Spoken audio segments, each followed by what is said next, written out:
Hello everyone, so today we'll be discussing about one of the most important part in programming, that is loops. So today we'll be discussing about for loop.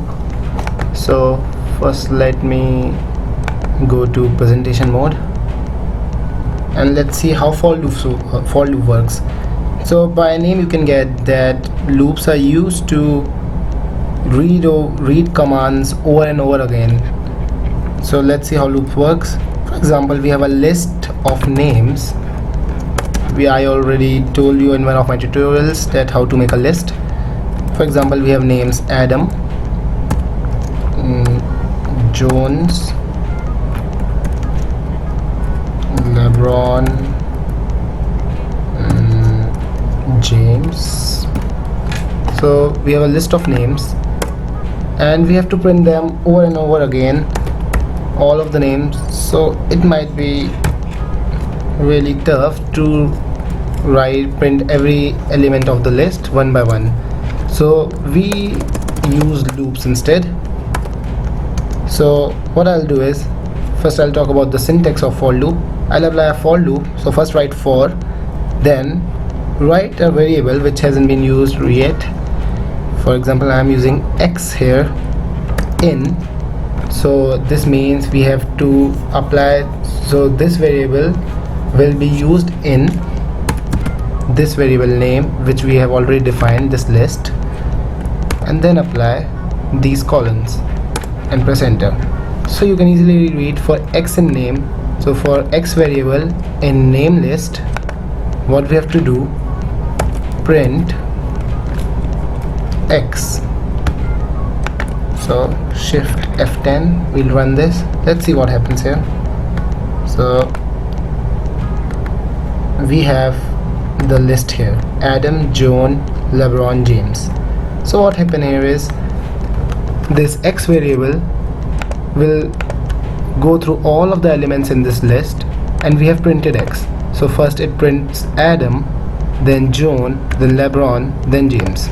So what if we have to just apply this loop for a specific part of this loop and not for all the elements? So by default the loop will be applied for all the elements, but if we want to apply it for a particular range, we have to apply these brackets, as we did for our strings. When we wanted to slice strings, we applied range by using this method. So our range starts from 2 and ends before 5. Let's see what happens now. So now our range starts from 2 and ends before 5. And what if we start from 2 and we didn't use any ending point?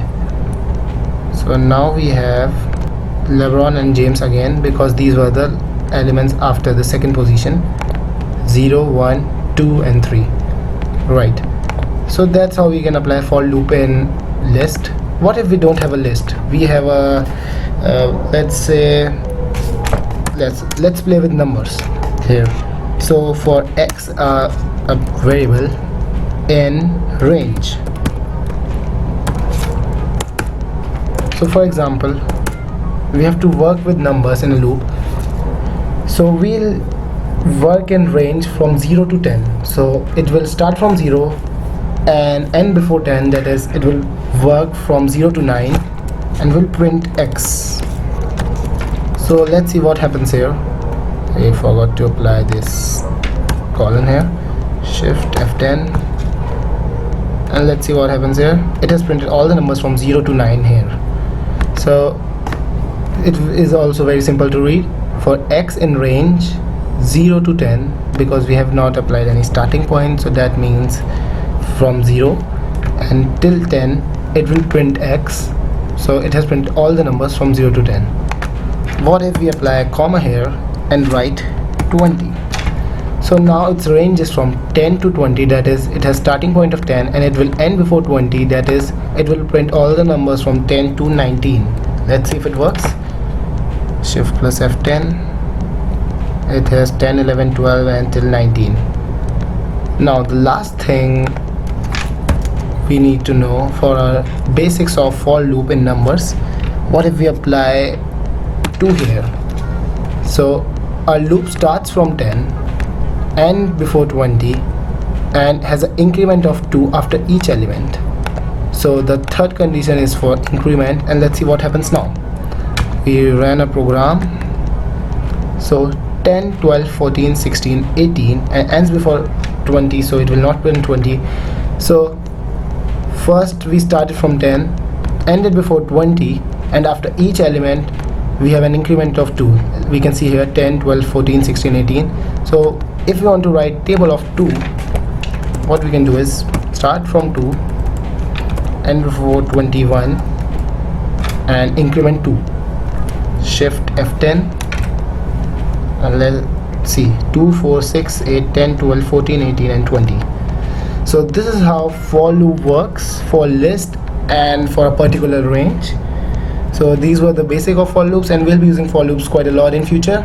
So you will be through with all the concepts of for loops. Thanks for watching. If you have any doubt, please write in the comment section and don't forget to subscribe for more.